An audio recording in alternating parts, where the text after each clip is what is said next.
real estate advice is everywhere, especially if you're looking online. But similar to what a doctor will tell you about Googling your symptoms, the internet maybe isn't the best place to go for advice. So in this episode, we're talking about the not so great real estate advice we found online.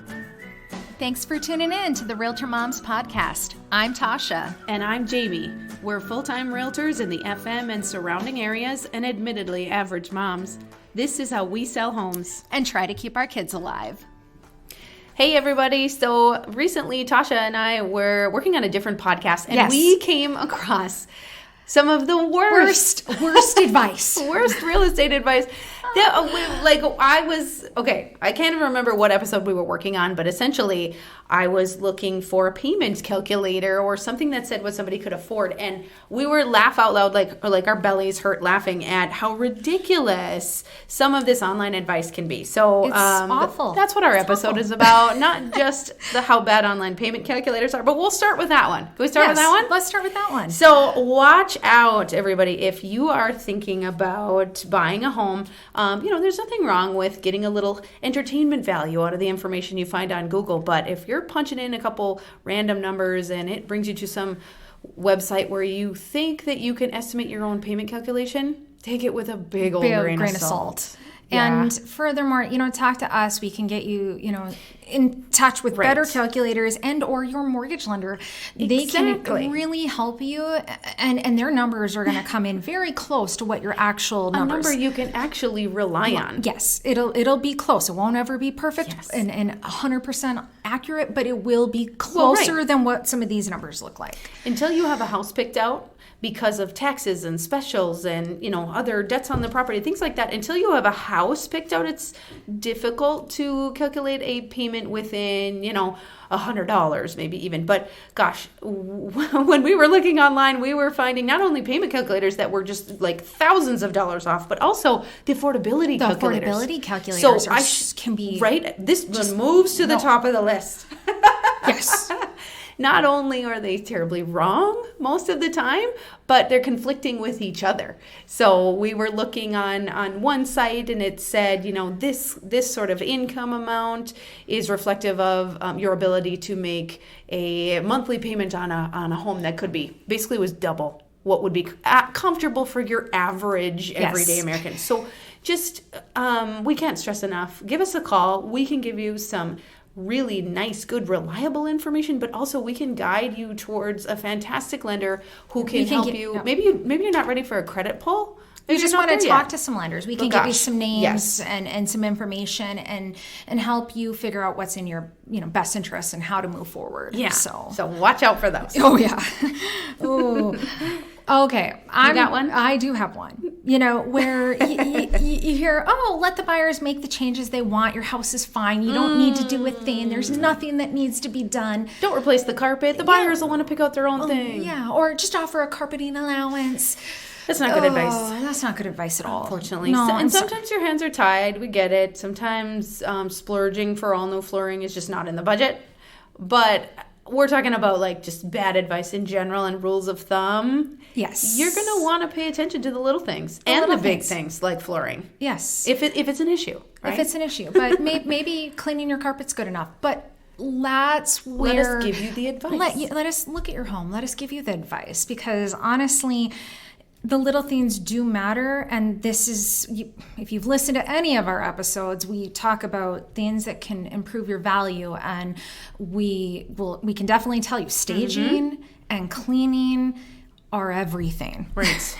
Are everything. It is. The details do matter, especially for, buyers. Sometimes they're going to spend upwards of 20 to 40 minutes inside your home. They are going to notice if it seems like you've swept some deferred maintenance items under the rug. Exactly. So let us give you... you certainly can't ignore the small stuff. Yeah. It's not a good thing. But that's why I say, give us a call. We can help walk you through what is in your home's best interest. So totally. Back to kind of what we were talking about buyers. Another piece of maybe bad real estate advice is that the buyer is always in charge. If you're the buyer, lowball that offer. Everybody's getting advice from mom and dad. Sorry, Tasha and I are both moms, so we're gonna We're gonna help our kids make the best advice. Of course we are. We're also professionals in this specific industry. Yes. I am not going to give my child advice on buying shoes. Well, I probably will, but you get the point. We're gonna give them advice on everything, but trust the person that you have hired to represent your best interests instead of, well, my mom says that this house is overpriced and so we should offer $50,000 below asking. Listen, Mom, you haven't bought a house since 19 whatever. Things have changed. Maybe you bought a house last year, but you bought it in Manitoba. Maybe you bought in a completely different market. Our markets are different. Our situations are different. Trust your local realtor, trust Tasha, trust Jamie. We will give you the advice. And it is not always the case that the buyer is completely in the driver's seat. And I will say this, and I say this all the time, but with all of my clients, but if parents, you really want their advice, maybe they should be coming along from the very beginning. They absolutely should, because there's nothing worse than showing up to the home inspection with a mom and dad who have not seen what you got to pick from. Every single house that we have been through. And by the way, this goes just as equally for the adult children of the mom and dad buyers. Exactly. Right? So family, we'll just call them family. Any family member. Or great friends, whatever, shows up at inspection, but they haven't been along for the whole ride. So they have no context for which to give advice. They don't know what we've seen. Yeah. They don't know if this is the best of the bunch. They don't know price points on what we've been seeing. They have no idea what the market looks like compared to what you are aware of and what we can show you. So let's bring them along on the whole ride. Let's bring them along for the visits and everything. And getting back to value, also, don't believe Zestimates. Zestimates are, no. Zillow is a tool of entertainment. And sometimes they can be fairly close if you live in a neighborhood with a lot of same, and a lot of very recent sales. Gosh, it could be possible, but that's a really big roll of the dice. Yeah, like if you aim high on your price and you can always reduce the price. Oh, here's another. No. There's some more I'll advice. just say that.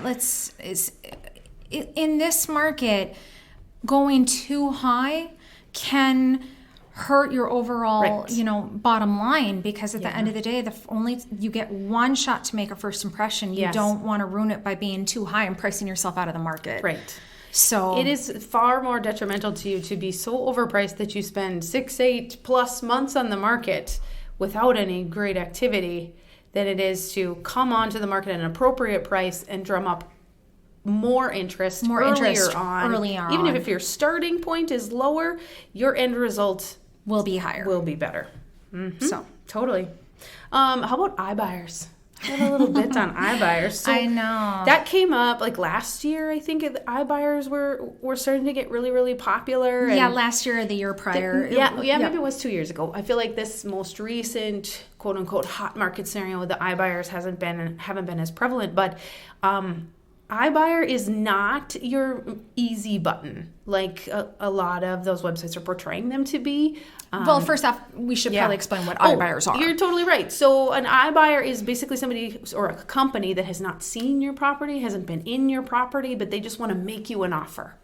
And a lot of times they'll target homeowners who have properties that need some repairs. Not always, but another way they target home sellers is maybe you've been doing a little Googling and you're starting to get some emails. Yes. All of a sudden, I can these buy ads this house are popping up. Yeah, for such and such a price. Yeah, and you get this or this phone call maybe. Well, would you be interested in just we'll just make you an offer, and all you have to do is say yes. We take care of everything after that. Just beware. Be very wary Cautious of anything that sounds too good to be true, because oftentimes it is. Oftentimes they're making an offer and they've got some really interesting contingencies in there that you are not prepared for, or that are going to cost you a lot of money. Or they have backup clauses right up until the last minute and extended closing dates. So they take a couple weeks or months or even 6 months to close, and they've got a contingency in there that allows them to cancel. And you didn't know that. So just beware. Beware of the iBuyer situations. There's probably some really good ones out there, but buyer beware. Seller beware in this case. Seller beware in this case, exactly. One thing that I think is really important to mention is home inspections, whether it's a new home. A lot of times you see this with new construction or, in a hot market with multiple offers, not needing and not doing a home inspection. Oh, yeah, it's a brand new home. Why would you need a home inspection? Why would you need a home inspection? No. Don't do that. And let me throw in there, most builders, I would at least be able to say most builders around us, right? Yes. In the Fargo-Moorhead metro area and even Detroit Lakes, they are very welcoming to a home inspection. It is no skin off their back to have you have a home inspection because they believe in their product, or at least they should, right? And they want to make those repairs just as badly as you want them made. They're going to warranty your home. If you get an inspector who identifies a problem before it becomes bigger, they would much rather have that. Win. So yeah, don't feel forced into or obligated to not have a home inspection just because it's new. I mean, it's completely your option, but it's not ever a bad idea. We always want to go into a home inspection finding nothing, but the home inspection's there to. Oh, they always find things. They always find things. And then sometimes they're little teeny tiny things, but that's okay. They're thorough. They're thorough, but the big thing is it's for your protection for those big things. And speaking of your best interest, being your own realtor is one of our sort of last pieces of advice, or how you select your realtor. Yes. So one thing, think about it. Everyone and anyone. It seems like it's always like a game of 6 degrees of separation on who's a realtor and everybody who do you know. knows Everybody knows realtors. Yeah. Your coworker who sells real estate on the side, they may not be your best bet for real estate help. Right. Generally speaking, a full-time agent who has dedicated their career to staying on top of everything that's happening in real estate is probably going to be a better advisor than someone who does it on the side. Moonlights on a Saturday. Yes. They're in it every day. They're showing homes every day. We're watching the market. Checking the hot sheets. We know about lending trends, marketing, trends, rates, all kinds of things. Yes. Sounds like we're searching for words, but really we just want to convey that we are here to help and that we dedicate literally our careers to assisting buyers and sellers. This is not a side gig. This is, this is all we do. This is all we do. Right. And speaking, and that too should even more so emphasize you can just save the commission or the brokerage fee, whatever you want to call it, by selling a house yourself. Yes. I guess you're probably not surprised to hear that from us as our last item that is really bad real estate advice we found online, but I mean, would you cut your own hair? Do you fix your own car? Are you your own doctor? No, none of those things. None of those things. And also, the stakes are hundreds of thousands of dollars when it comes to your home and the investment that you've made in real estate. So probably a good idea to leave it up to a professional. A professional who knows those contracts inside and out. Thank you so much for listening. Thanks so much for listening. Like we were just talking about, you need a realtor. If you're looking into buying, selling, investing, just wondering what ROI is for some renovations you're considering doing, we're the people to call. We'd love to help you. So reach out. You can send us an email, a text, a phone call, however you like to reach out. We'd love to hear from you. Look us up on RealtorMomsPodcast.com, or you can even find us on Facebook. We'd love to hear from you no matter how you reach out. This podcast is produced by Realtor Moms Podcast, Jamie R. Swenson and Tasha Barrett, Park Company Realtors, 4170 41st Avenue South, Fargo, North Dakota.